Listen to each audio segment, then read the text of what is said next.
Yeah, hi. Good morning, everyone. So, welcome to today's session of DevOps. So, firstly, uh, Gautam, is this your first class? Are you a new joinee today?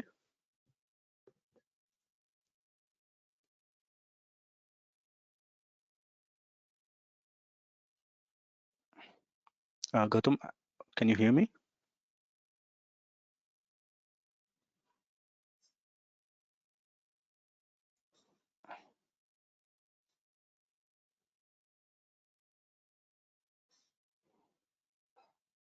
Okay, let's wait for 1 minute and we can start. Okay.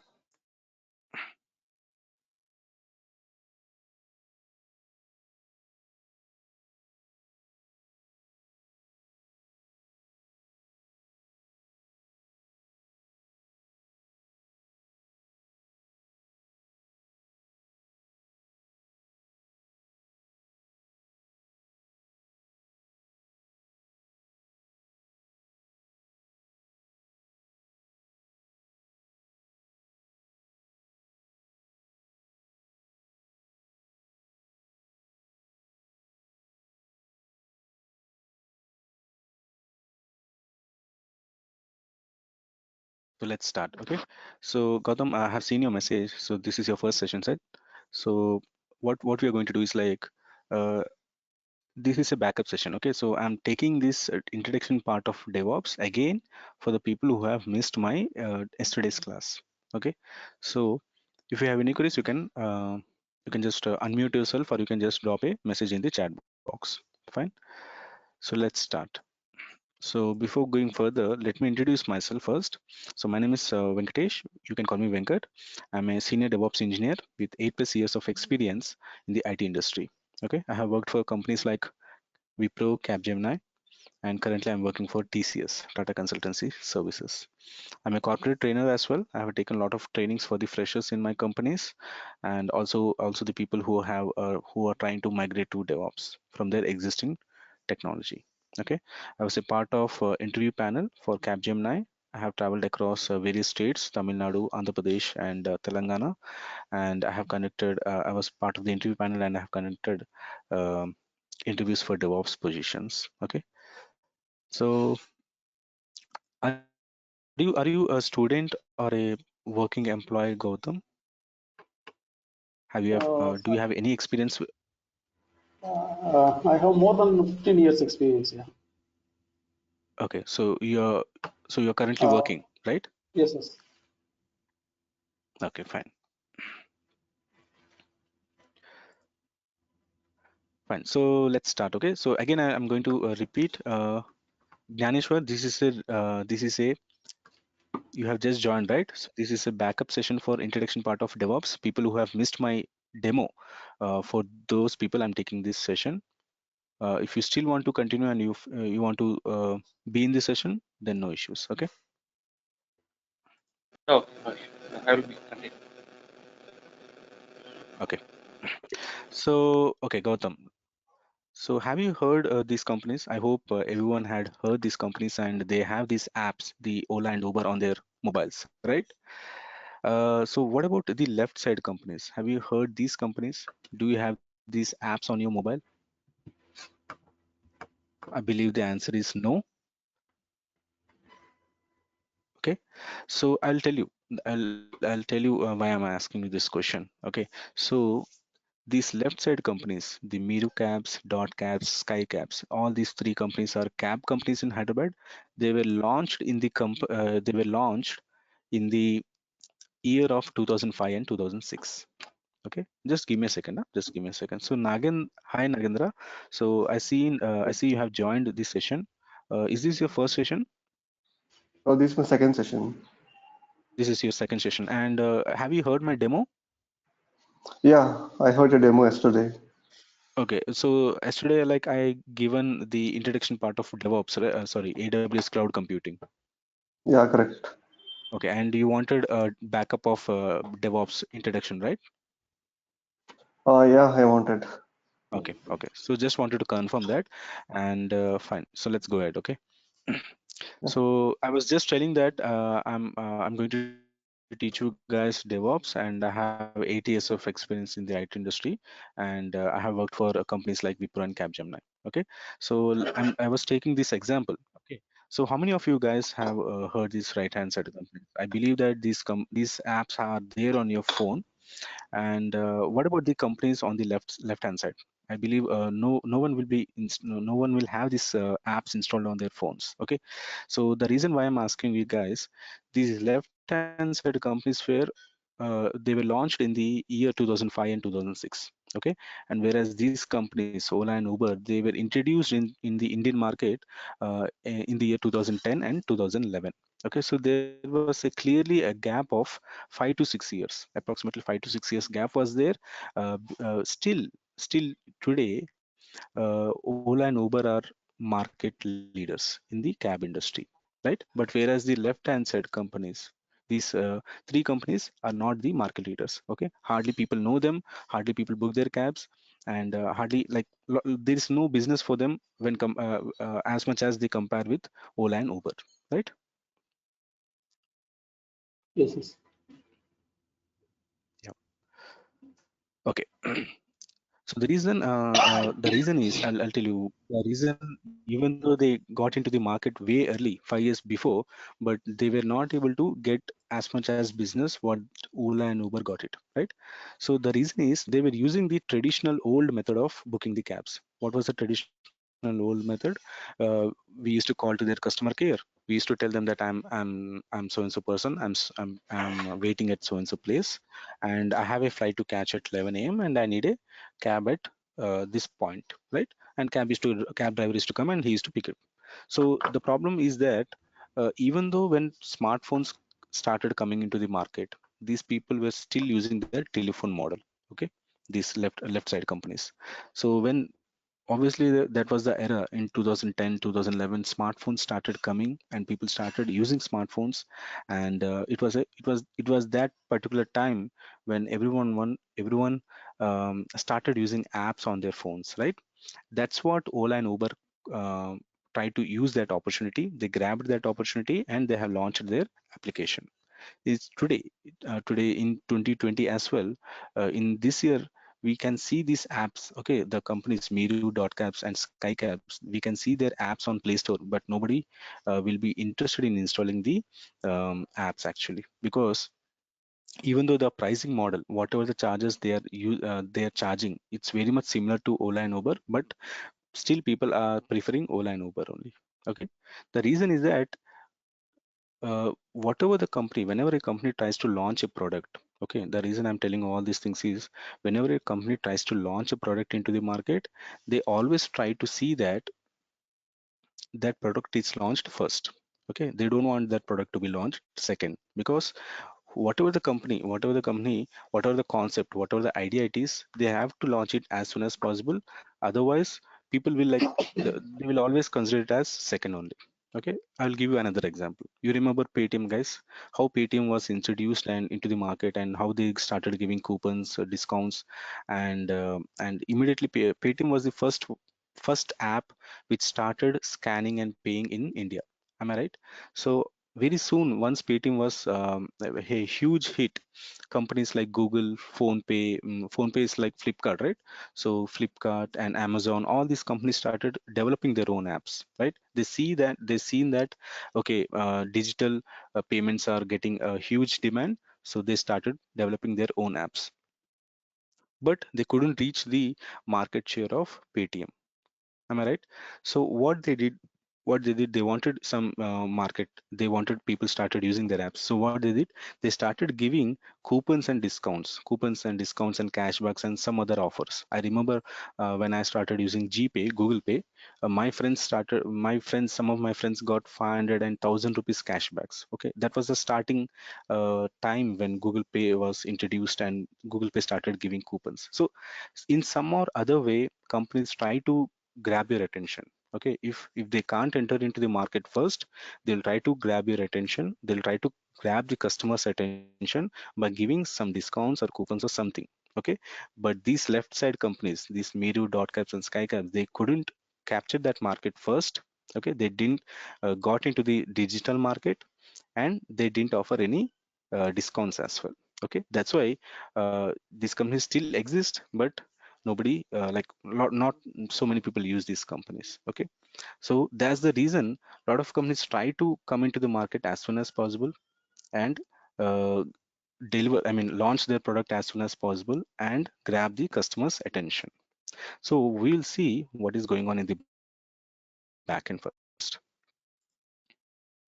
So for example, there is a company, okay, they have some idea and they want to uh, launch that idea. Okay, they have innovative idea and they want to launch that idea into the market. Okay, so what they will do first, they'll hire some people, they'll start writing the code. Okay, they'll hire some developers, they'll start writing the code. Just imagine it is a application, Android application, and they start hiring the Android developers, and Android developers will start writing the code. And once the code is developed, they'll move that code into the production. Okay, now production is nothing but real time. Okay, production is nothing but real time. People will start downloading that application from Android Play Store or Apple's what do you call that, iOS store is there, right? That particular store, and they will start downloading that application into their mobile phones and they'll start using it, right? So this process of developing the code and moving the code into the production in the sense real time in the real-time market is called as delivery. Okay, delivery. Fine. Now once the code is developed and the application is moved into the market, this whole process, they'll try to do it as soon as possible. Okay, developing the product and releasing in the market, they'll try to deliver this product as soon as possible. So once the product is in the market, fine, so people will start using their product. Okay, they'll face some issues, they'll face some errors or bugs or something, and they'll give a feedback, right? So whatever if you have downloading a game today, you will try to use that you will try to play that game, or you will try to use that particular app, whatever it is, and if it is good, you will write a very good review on Play Store. And if you are facing some issues, you will write a review saying that I'm facing so and so issues on the Play Store, right? You will give a bad rating, and based on that particular rating, company will try to modify that application, right? This is what is going on in the market. So this is what happen will this is what will happen here, it's here also. Okay, so once the application is in the market, people will try to use that and they will give a feedback back to the company. Okay, they'll give a feedback back to the company. Now feedback will consist of few things. Okay, feedback will consist of few things like what feedback consists of. They'll consist of factors like enhancements, enhancements, bug fix,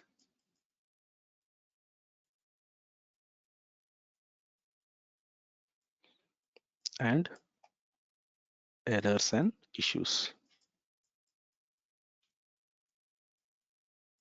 Errors and issues, right? So usually feedbacks, what it will consist of: enhancements. People will say that I'm not liking this feature, you can develop and modify this feature. Okay, they'll also customers will say that I'm facing this bug. Whenever I try to click on this button, the app is getting crash. Okay, that is a bug.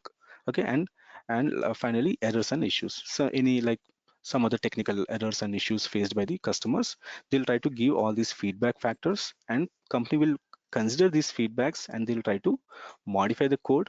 Okay, the development team will come into the picture, they'll modify that code, again they will deliver the product into the market, they'll release a new version into the market. Again, customer will use that new product, okay, new version of that particular application, and they'll give the feedback. Okay, so this is a cycle which goes on until the application is present in the market, right? This is what is happening.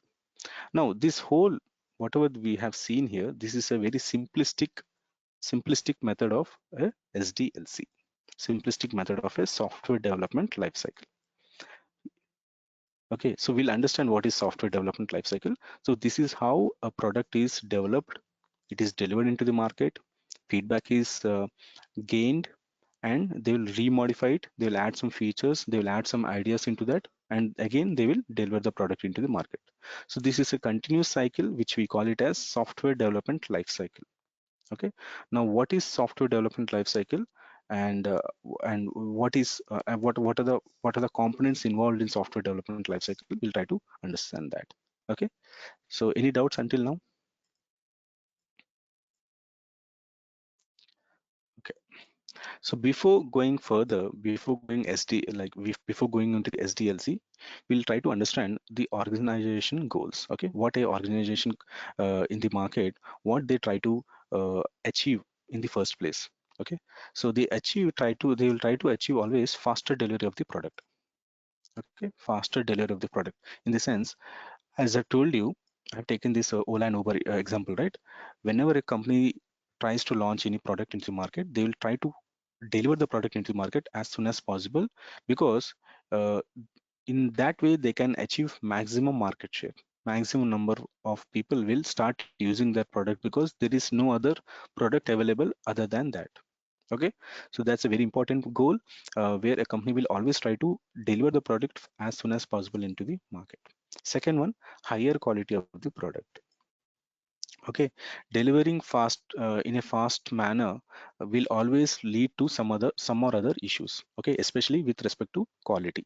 Okay, when a product is being developed very fast, obviously there will be some issues with the quality. Okay, so companies will try to see that they will not compromise with the quality as well. They'll always try to maintain the quality in a high manner. Okay, they'll always try to maintain higher quality of the product. Third one is less expenditure in developing the product. Okay, so higher quality means higher price, right? So always we can't expect a good quality with less amount of money, right? So in the same way, company will try to give a good product in a fast manner with less expenditure. Okay, with proper planning and all, this can be achieved. Finally, minimized outages and losses. So minimized outages and losses means, if a application is in the market, if a application is in the market, and when an issue or outage happens, okay, when an issue and outage in the sense that particular application is down.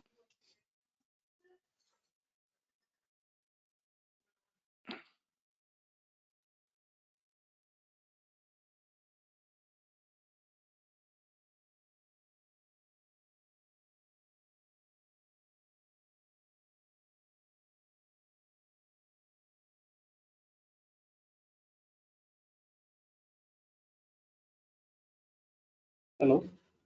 Second, guys, just 1 second. Huh?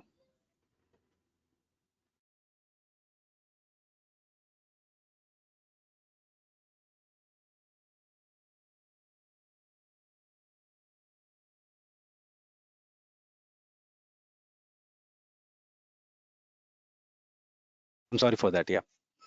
So there was a technical issue. Fine. So what I was trying to say is, like, whenever a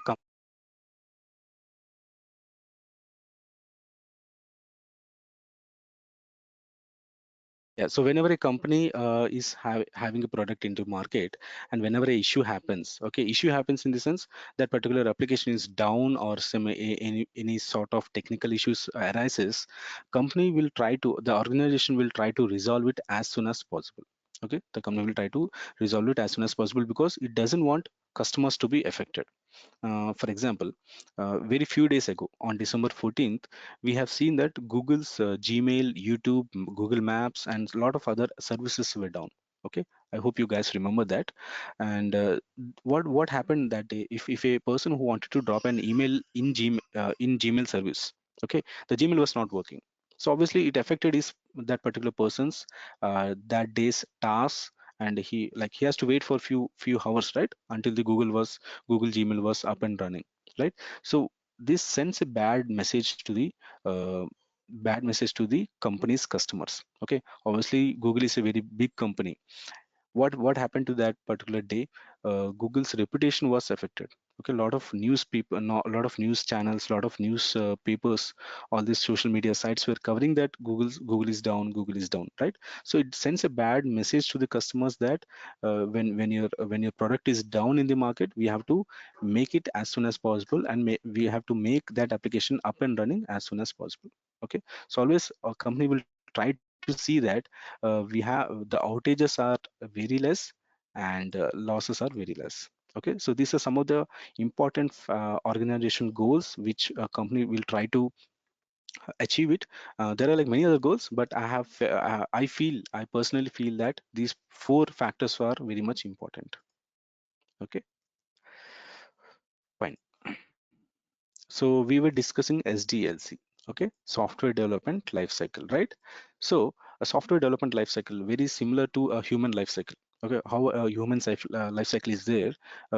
We consist of childhood age, teenage, adult age, old age, right?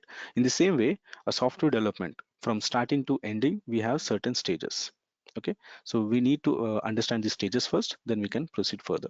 Okay, so in a software development life cycle, when a company, when an organization is trying to develop a product, okay, so they'll start with idea. They'll start with idea first. They'll take that idea, what they want to develop it, okay, what they want to create it, okay. They'll add some factors, okay, what can be what can be challenges which the organization has to face. All those things will be considered, and they'll move on to the requirement stage. In order to develop that idea, what are the requirements we that company needs, what are the stakeholders involved, and what are the persons, what are the people has to be hired, all those details comes into the requirement stage. Okay, so they'll first figure out what are the requirements they need, and they try to fill those requirements. Then finally, then the next stage is design. Okay, so they'll start designing the plan. They'll start designing a plan for developing this product. Okay, and what are the stages can be involved, and what are the people who will be involved in designing this product. All this planning will be done in the designing stage. Okay, so once designing in this designing stage is completed, the actual development of the product starts. Actual development of the product starts. So here the development team will start developing the software or the application by writing the by writing the programming code. Okay, whether it's Python, Java, .NET, whatever it is, they'll be start developing the product by writing the programming code. Okay, so once development is done, here like there are one more stage. It's called build. Okay, build is there. So build is usually done. Once development is done, the code is moved to the build stage. Build is done, and once build is done, the code is then moved to the testing stage. Okay, so here a team of testing team will be present.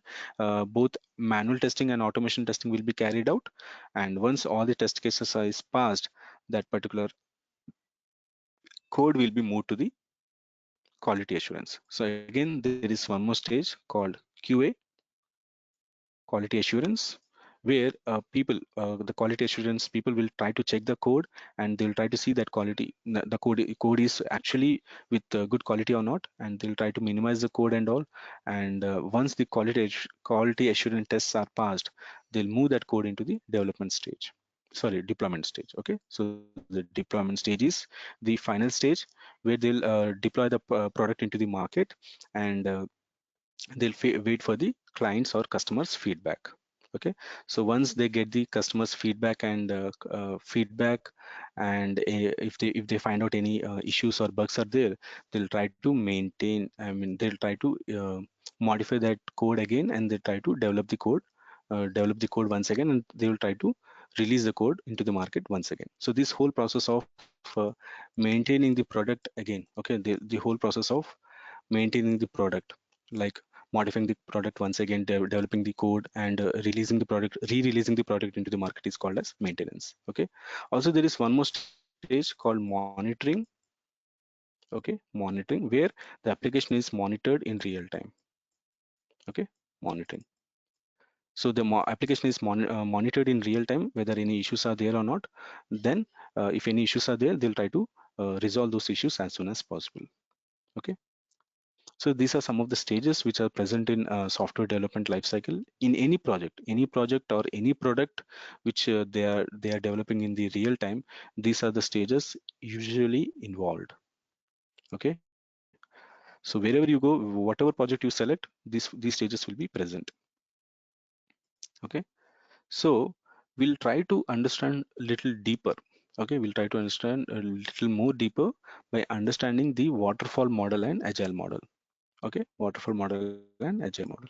So what is waterfall and what is agile? First, we need to understand these terms first, then we can understand these models. Okay, so the SDLC process, this process was this whole cycle was developed. Okay, this SDLC process was developed in two different models. There are like many models available in the market, but these are the most famous one, waterfall and agile.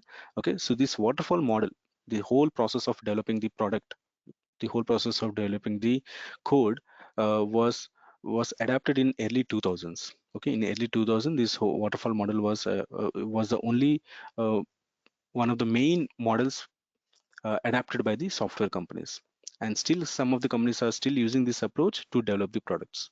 So what happens in waterfall model is that all the project activities, whatever which I have mentioned here, ideation, creating the idea, requirements, designing, development, testing, all these ideas, okay, all these ideas are interlinked. Okay,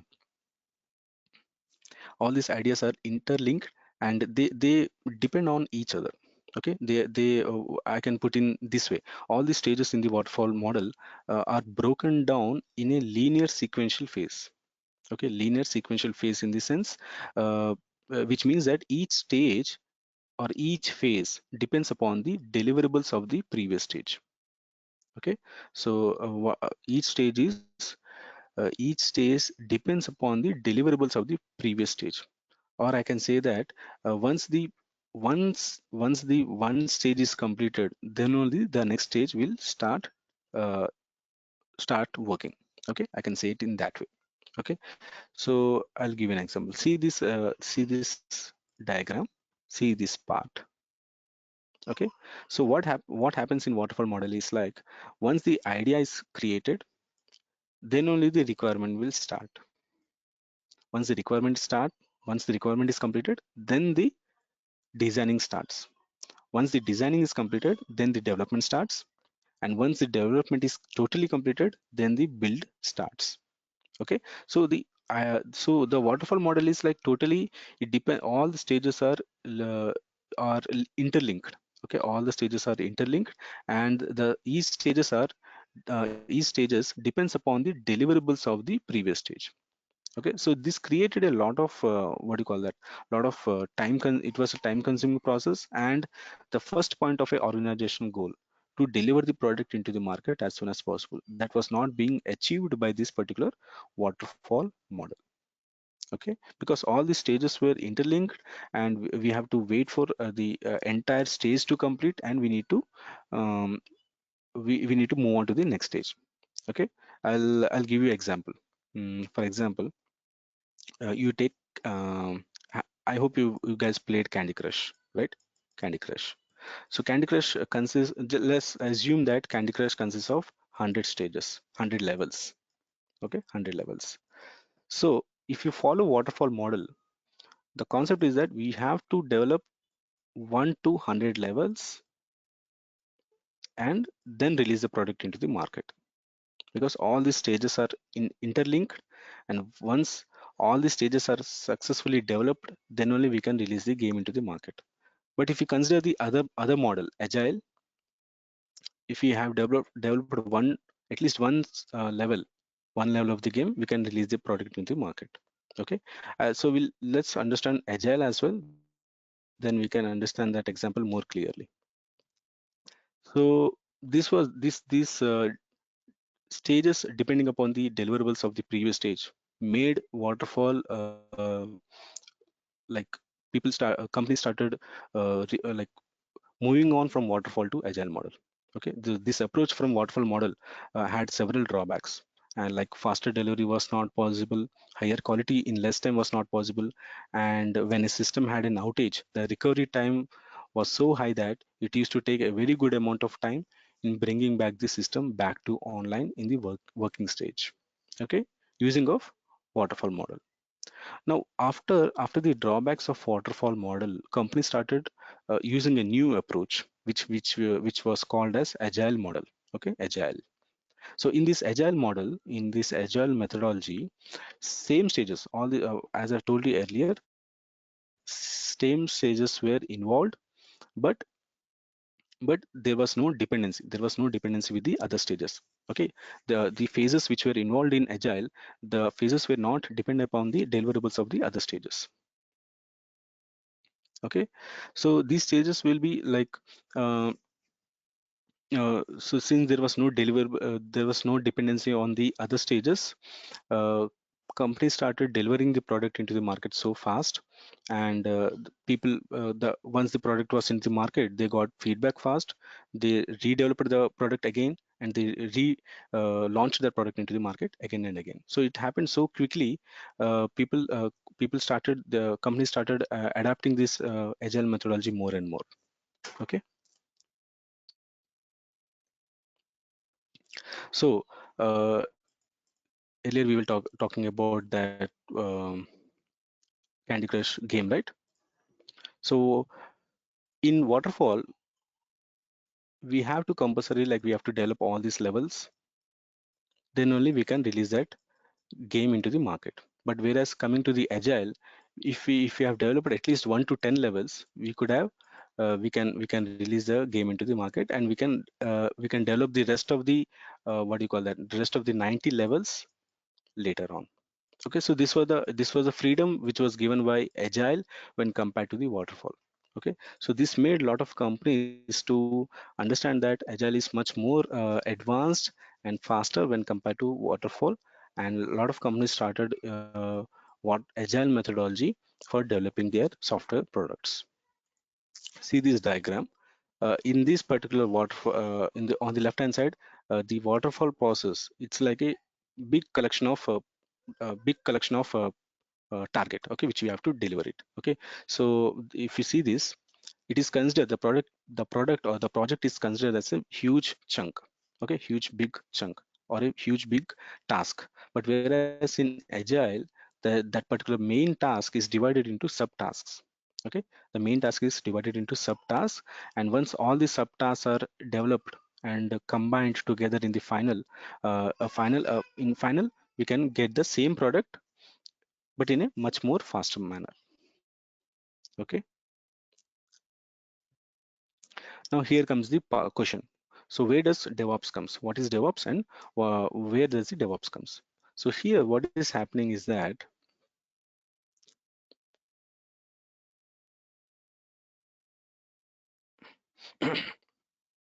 okay,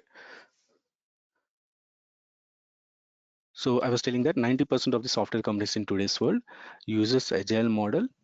And now, so the development team, okay, so we have something called development team who develops the product, and the operational team who operates their product. Okay, they'll try to monitor it, they try to release their product into the market. All those tasks are handled by the operational team, whereas the development team is the team which try to develop the product in they'll write the code, and they will give the code to the operational team, and the operational team will try to release the product into the market.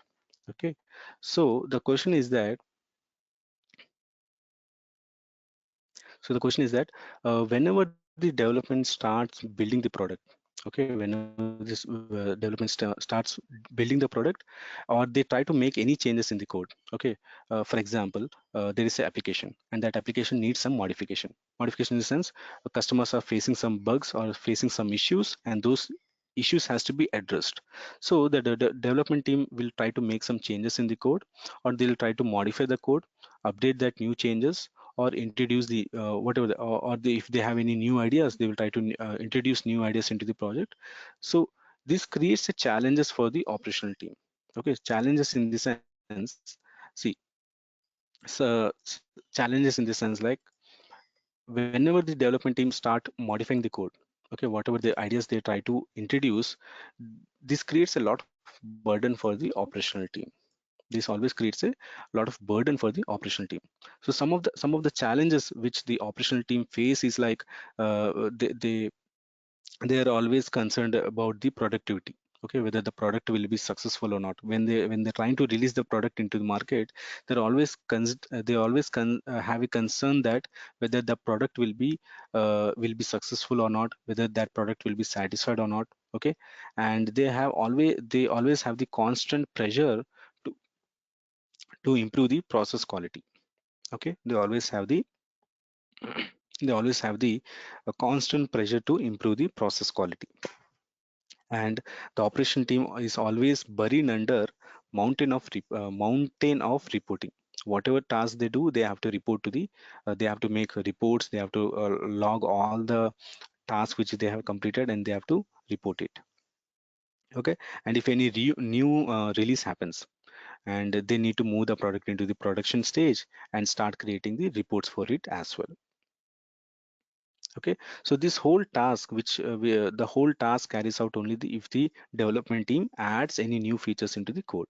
Okay, so whatever the challenges which I've just told you, all those things only comes when the development team starts adding any new features to the code.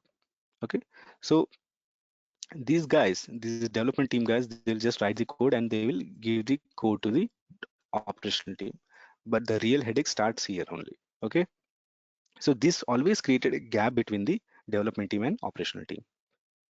One second, guys.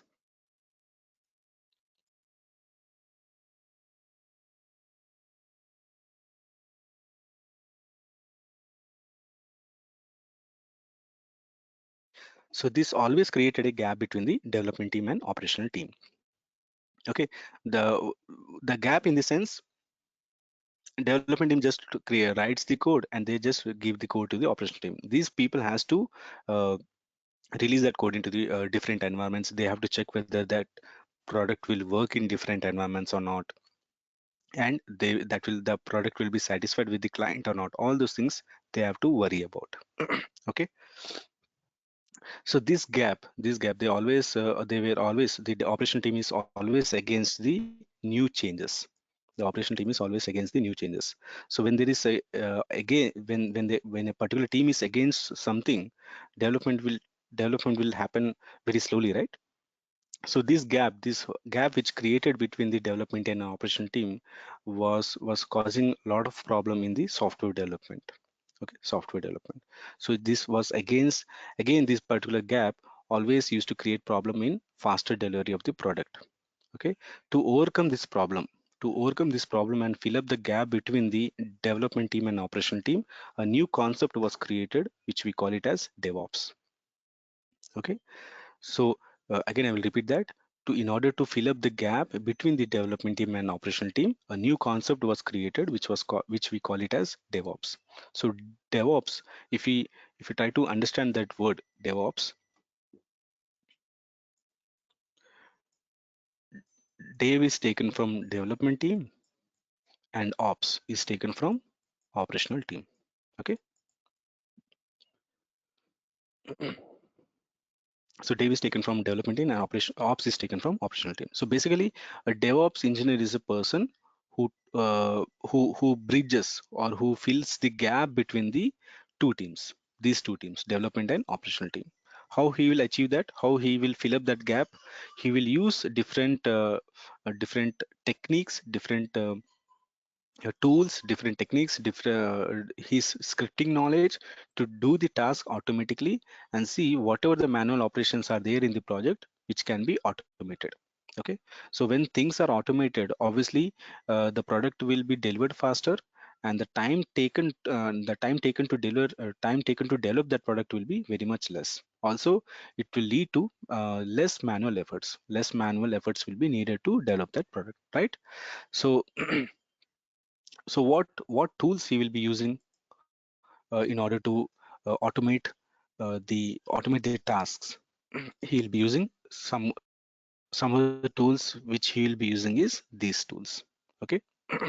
So these are some of the tools which are in the DevOps practice. So whatever the stages which I've told you of software development life cycle, these are the stages, right? Code, writing the code, planning, then building the code, testing it, releasing it, deploying it, then operating and monitoring. So all these stages are covered by using different tools. Okay. different tools are used for covering all these software development lifecycle stages. Got it? So understood, right? Any idea? Got any idea about what is DevOps? So DevOps is a practice where a DevOps person will try to fill up the gap between the development team and operational team with the help of tools and automation tools and scripting knowledge and DevOps techniques. Got it? Any doubts, guys, until now? Shall we proceed further? Okay, I'll take that as a yes. So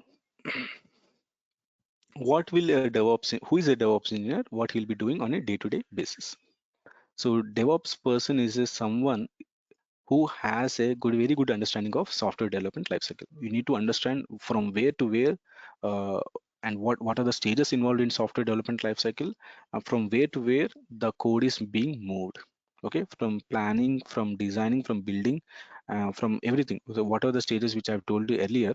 All these stages has to be remembered, and you have to understand from where to where the code is being moved. First planning is done, then development is done, then building is done, then testing, then releasing that, deploying into the market, operating that, and monitoring it. All these stages has to be understand, and what are the environments present in the real time. We have to understand that.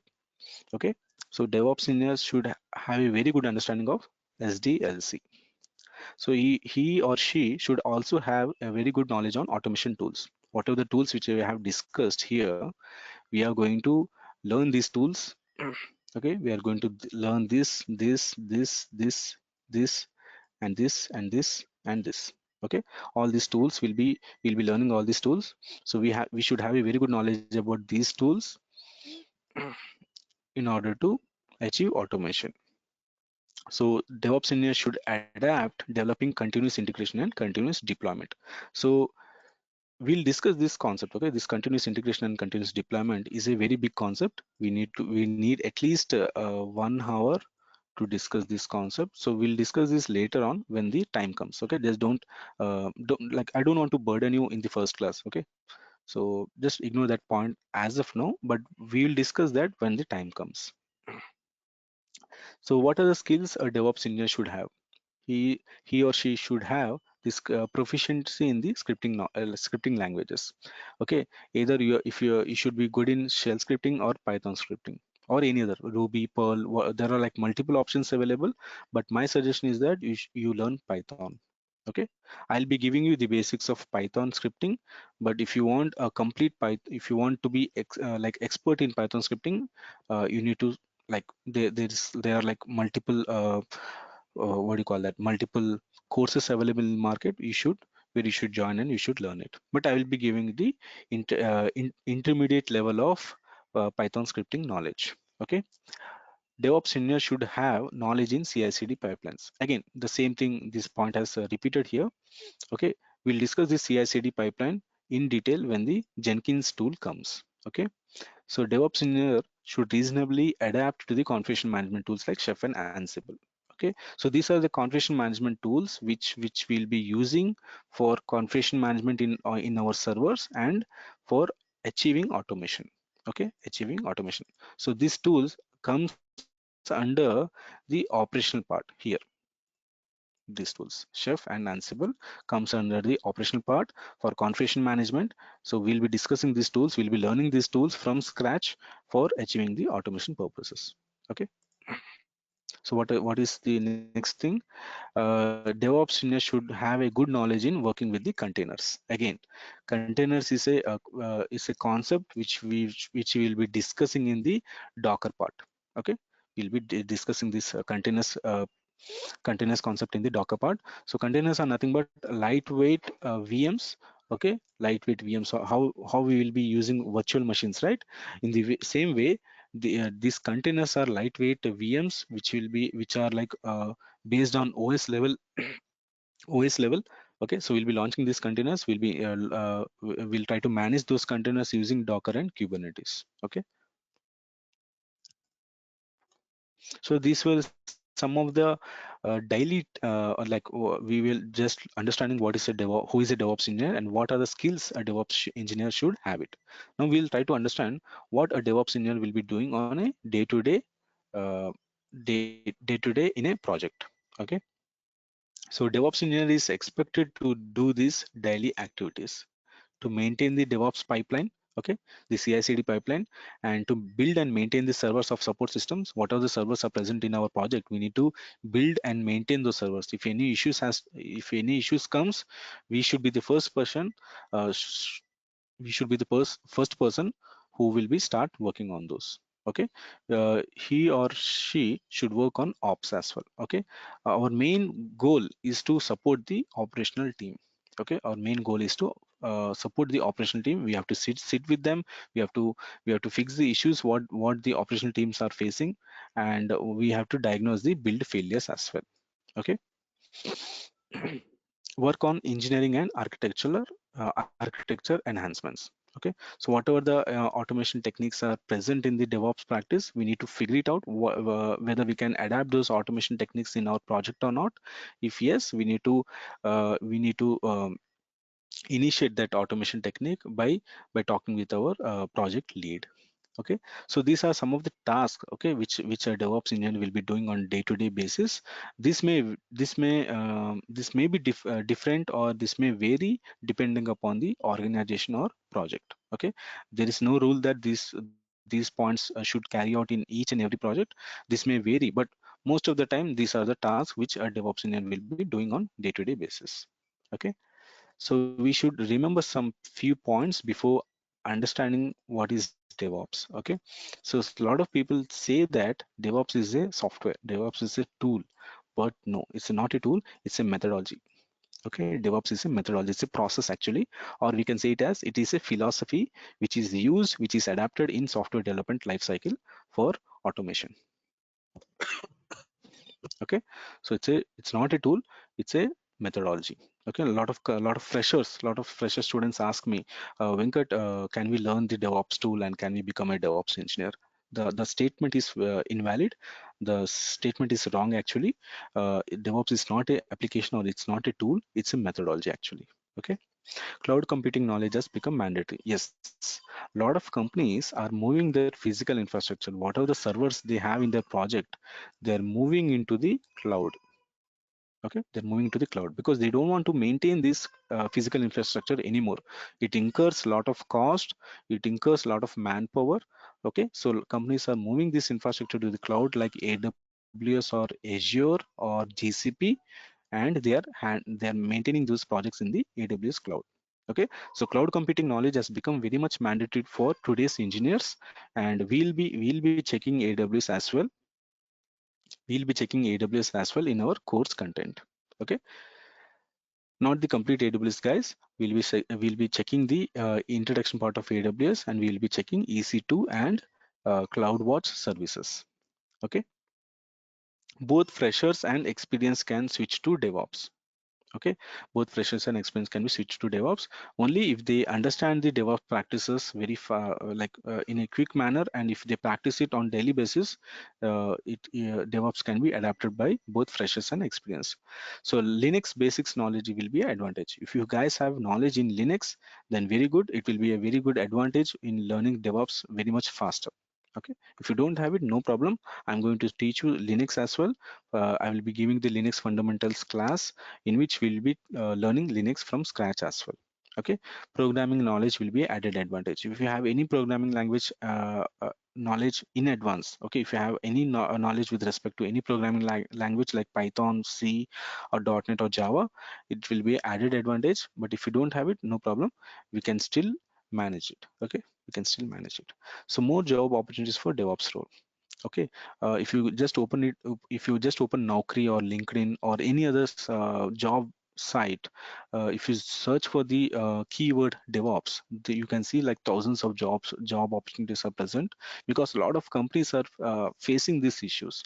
A lot of companies are uh, and they are facing the gap between their development team and operational team, and they want a lot of huge number of DevOps engineers for filling this gap. filling this gap, they want DevOps engineers, and that's the reason DevOps has become a very huge demand. Okay, that's the reason DevOps engineers are having a very huge demand in the market. Okay, not only in India, in abroad as well. Okay, so future is automation, guys. A lot of companies are trying to automate their projects, and DevOps will be a very key role.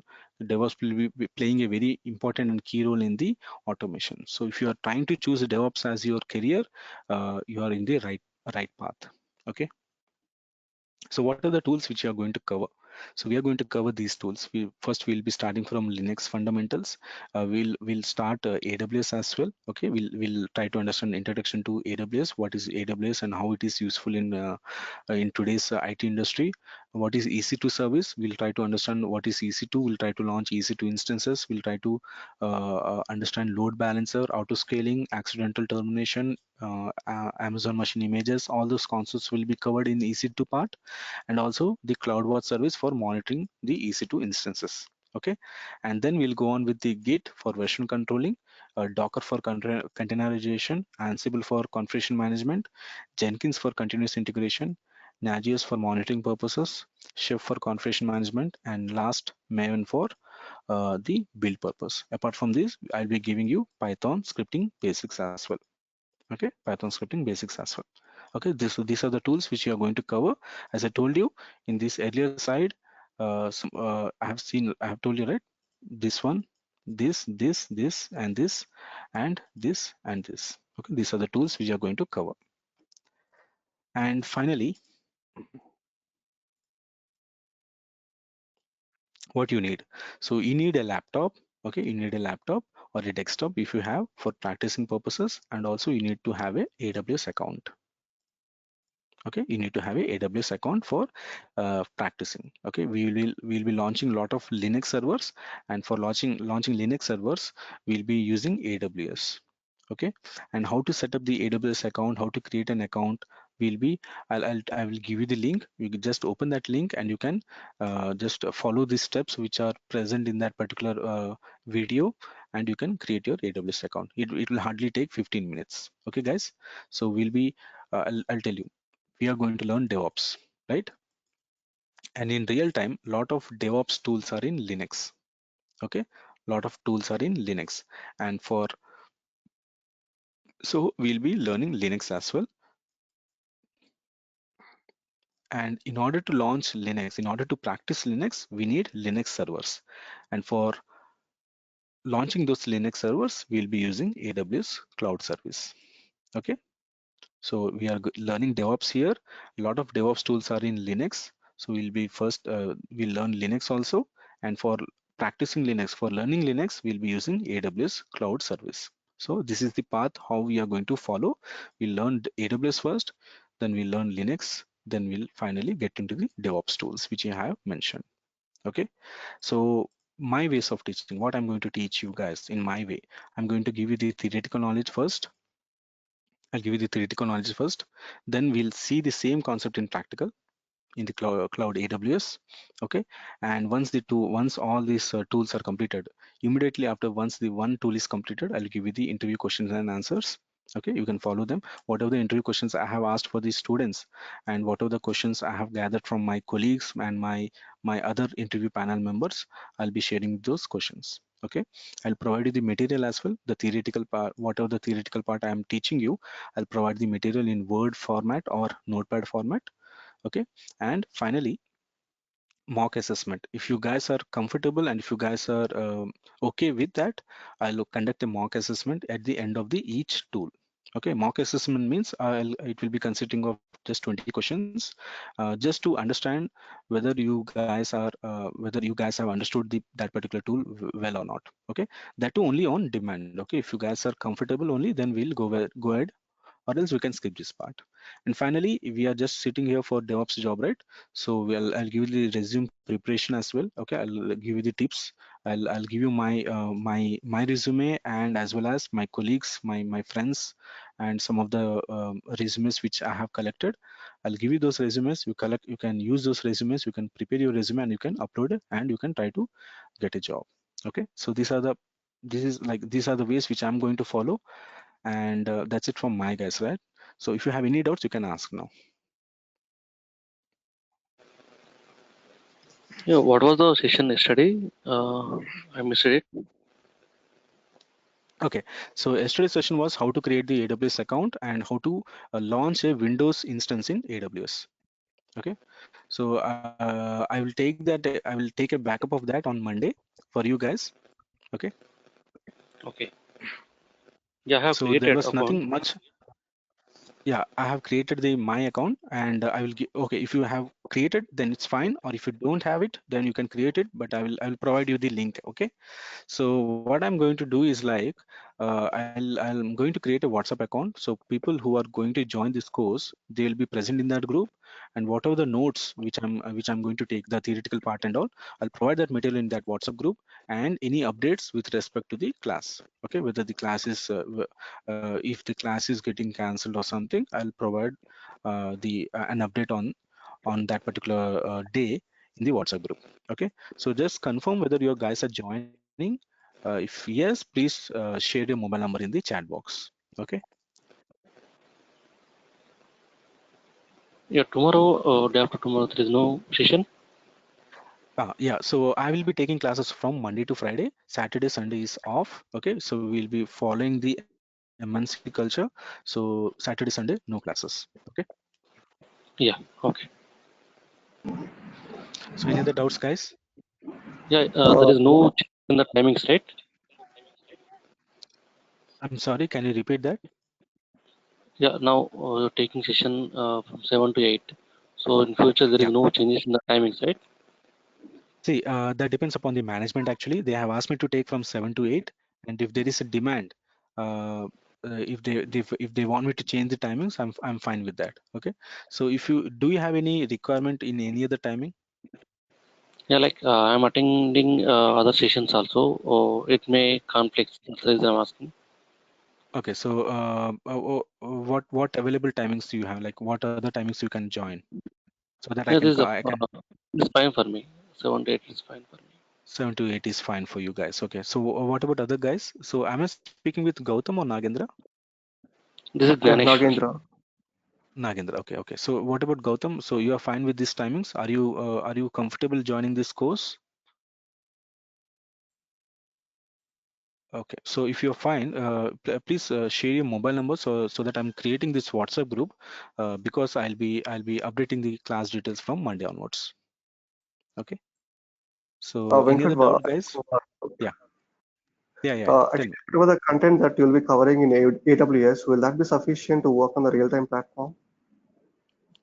See, AWS has 175 plus services.